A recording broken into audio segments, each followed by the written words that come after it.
Welcome to the 9 August 2023 premiere. This week it's a premiere instead of a live stream because we have Mr. A Guest with us today. Mr. A Guest, are you ready? Okay. Mr. A Guest, can you tell us who you are and why we should listen to you? Well, I'm Pappa CARRY, and I'm here because my son said he's going to tell everybody I watched cartoon porn if I didn't come on the I didn't internet. I didn't say it. I just I let you know that No, I knew about it.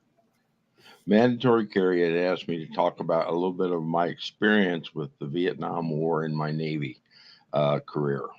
So I'm here to talk about that. Okay. So, There are two major stories that we were going to talk about today. But before you get into those, um, could you tell us how you got to be in the position that you were in to have these stories to tell about? well, I joined the Navy in 1968, and I became what's known as a hospital corpsman. It's a medical personnel. It's a different than an Army or Air Force medic in that we get very additional training because so many times we're alone without doctors on board or you know doctors close enough to us to use. Now, total absolute respect for medics. Believe me, the job they do is phenomenal, and I appreciate everything they do, and I met some great ones in my life.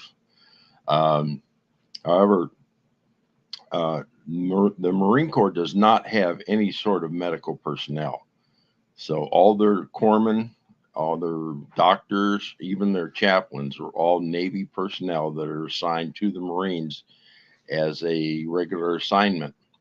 We do get some additional training at either Fort, uh, yeah, Camp Pendleton or at in North Carolina. We get additional training so we can learn Marine ways, and then we are assigned to Marine Corps units. I was assigned to the 7th Marines and then the 5th Marines in Vietnam in 1970 and 71. So that's how I got to the position that we're going to discuss today. Okay. Before before we get there, is there anything else, stories or anything you want to tell us? About becoming a corpsman. Correct. Yeah, no. Well, there's some stuff that happened in the Vietnam, but I was thinking they were coming up a little bit later. So, All right. So let's jump into it. Um, there's two major stories. Would you be willing, or would you start off with the Kit Carson Scout okay, story? I was in what was called cup teams. The Marines had a couple of different programs where they would send teams of Marines and the corpsmen out into the villages to train them to protect the villages, do patrols, night ambushes, different things. They weren't nothing secret or clandestine. They're very open, and we were just nothing but grunts out there doing it. So no CIA crap or anything, black ops or anything like that. Just normal everyday grunts. And what we had was known as a Kit Carson Scout, which was NBA, North Vietnamese Army, or Victor Charlie Viet Cong, who had defected over to our side. They got the name Kit Carson Scouts from the old Kit Carson stories of the U.S. What they acted was they were interpreters for us. So when we were out in the villages and stuff, they would, translate. Well, occasionally we would catch a prisoner and take them, we'd hold them. The local, what they call the national police, and we called them white mice because they all wore white helmets, would come and pick them up. Well, we would have to, stay with them until the the police came and got him. And they used to, and some of them would just start shooting their mouth off. They were happy to talk to us. It's like, yeah, yeah, But the story that gets me the most is when one of them was just laughing in our faces, telling us that he knew whatever we did wasn't going to do any good because they were giving them they were showing the films of all the demonstrations and the hatred and stuff in the United States for the war. And basically, what he told us through the interpreter now was that they knew that if they fought dirtier and harder, that we would go away.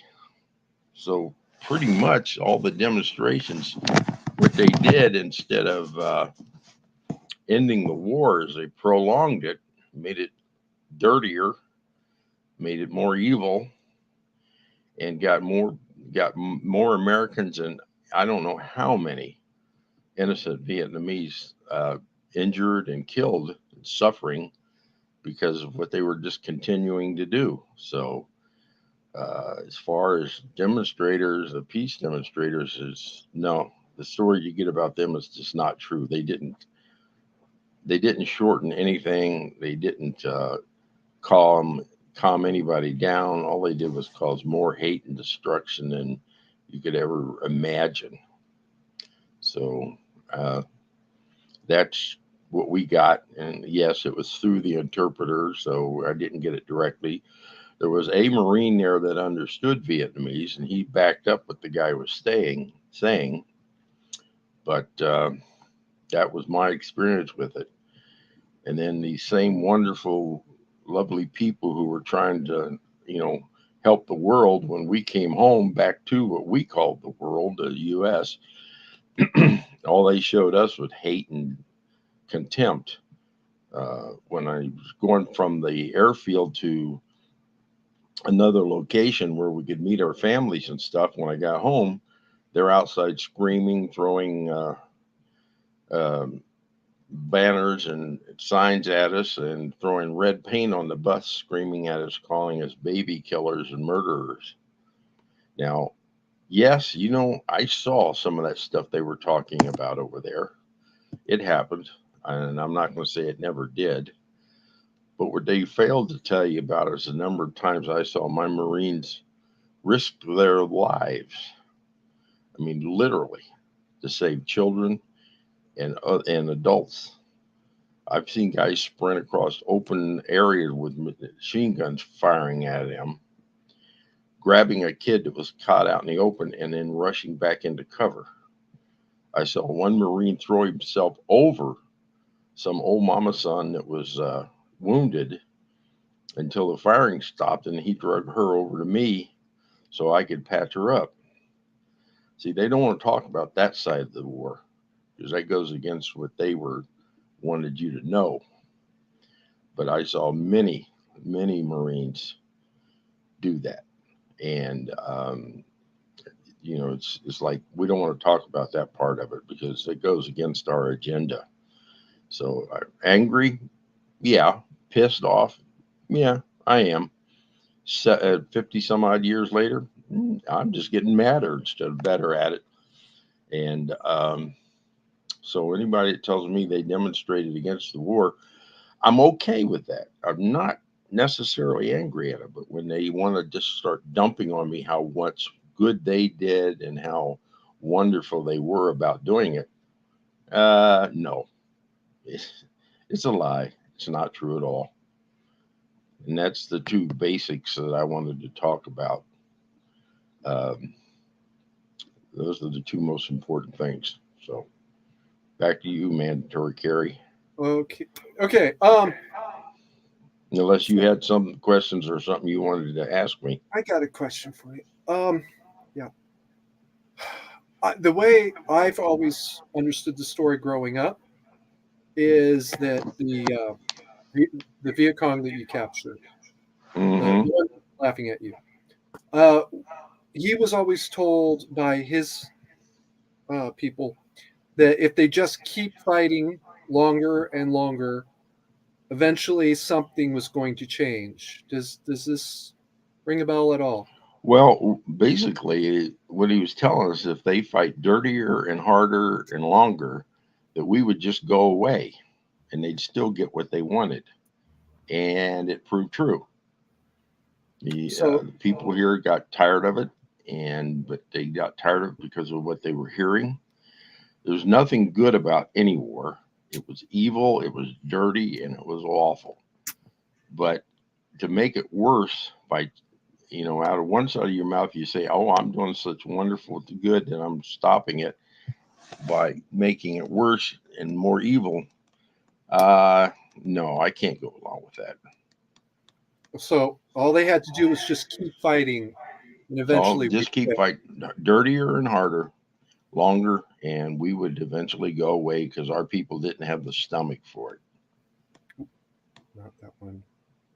Um, And their news and their propaganda was very, very loaded with that.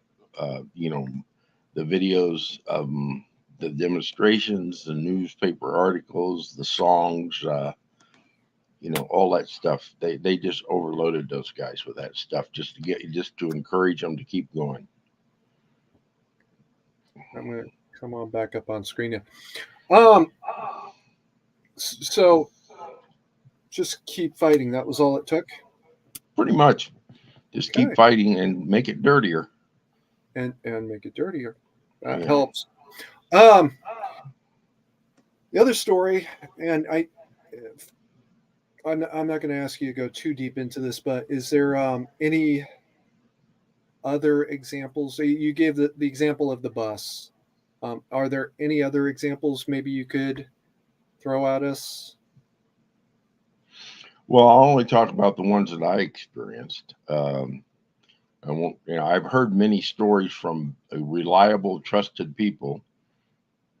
When I got home, I went to a party that was given by a bunch of people that I went to high school with, and although most of them were pretty friendly, and open,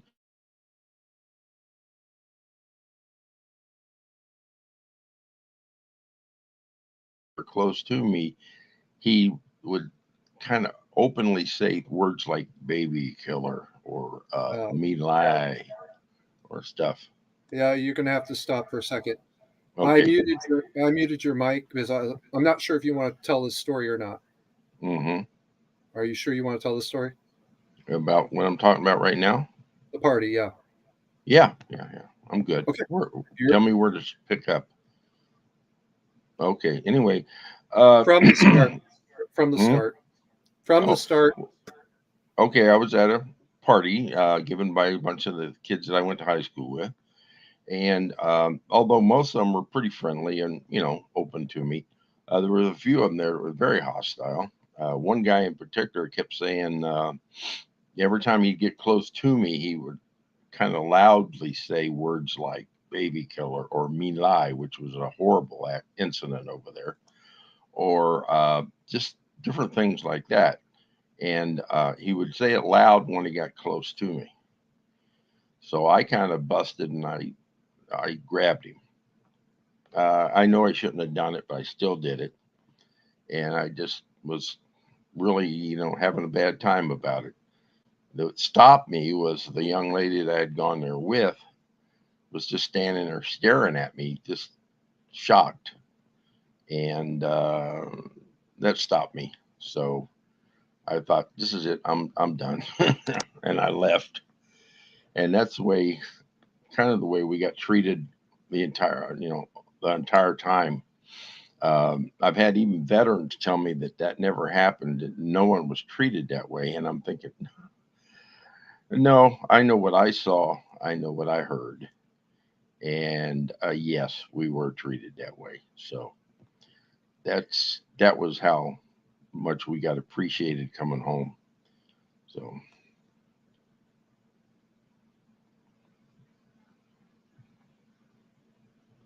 Yeah.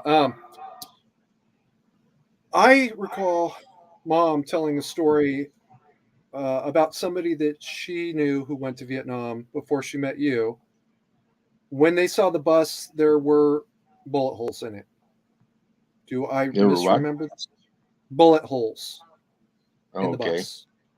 Do Oh, I I don't misremember know. the story? I do not know anything about any bullet holes in any buses. I know that there were fights.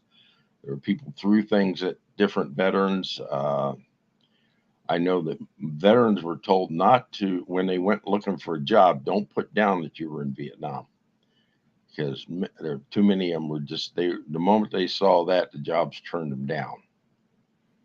Uh, Now that never happened directly to me, but I've just heard that from too many reliable sources. Uh, these are people I trust and believe in. So it was bad. What? Mm. One of those that I heard the story from was Tom. Yeah. Hmm? I heard that from Tom at one point. From your Uncle Tom? Yes. Yeah, yeah. He was a Vietnam veteran, and he it's we're talking about mandatory carries. Uncle Tom. He did tell that story that he got rejected for jobs. People would ignore him, and in that sense, I think he was a reliable source. Um, so yeah, it's all true. Uh, one of the more, I'm gonna mute you for a second. Um, one of the more disturbing parts about this is it didn't really change after 9/11. Right. I was headed to Rio Vista one morning, and I was pumping gas at a Shell station. Coast Guard uniform and Air Force uniform look a lot alike. If you're in one or the other, you okay. No, that's not right. Whatever. Thanks, MK2. Um, as this woman was walking by, I think she mistook me for Air Force because we were not far from a Air Force base there, and just casually called me a baby killer. Okay, bitch. So that's not done yet. All right, I'm gonna unmute Dad at this point. All right. Um, we've got a couple no shows today, so Hmm. I guess we're gonna go ahead and wrap it up when you're ready to wrap it up. Um, is there anything else that you want to talk about before you go backstage? No, I just like I said, it was just the picture painted of us and the real reality are just totally separate. They have nothing to do with each other. Yes, I acknowledge that evil things happened over there that the U.S. committed. Okay, can't deny that. But the uh, the good that was done was just ignored, actually buried, just so the evil could be expressed higher. So in that respect, that's all I've got to say about it. Um, I had good times, I had bad times. Um, if it wasn't for my Marines, I never would have gotten home. They were great people. Um, they were just perplexed by what was happening to them. So that's pretty much all I've got. So I'm done. Okay, I'm gonna put you backstage for a second because I got some things to add to that. Oh, okay. Uh, once I remember how. All right. First of all, there's the Shell station incident. I don't know who this bitch was. I don't know what her situation was, but if you're walking down a street at 3 in the morning and randomly calling people baby killers, probably something to be said about that. Um, I was also this was very very early on during Iraq. Um, I had Liberty for the weekend, so there was a rally scheduled for Capital, California State Capitol, which is where I was living at the time. And I'm walking around and seeing a whole lot of the same kind of sentiments that um, Papa Carey expresses with his story coming back from Vietnam. Just and some of this was really outlandish shit about um, uh, uh, uh, uh, well, we'll talk about the non-existent chemical weapons some other time. But Enron, which I don't even think was a thing at the time, and just some really crazy conspiracy theory shit. Right? This none of the one of them was talking about aliens because all of a sudden that's back in the news. Thanks. Um, it didn't really end, and now look where we are. I just I want to point out, this is how we got into the situation with the Afghanistan pullout, the Iraq pullout, and now we're talking about it again with reference to more current uh, conflicts. I'm just saying, folks. Right. In the meantime, keep calm and mandatory carry on. 3, 2,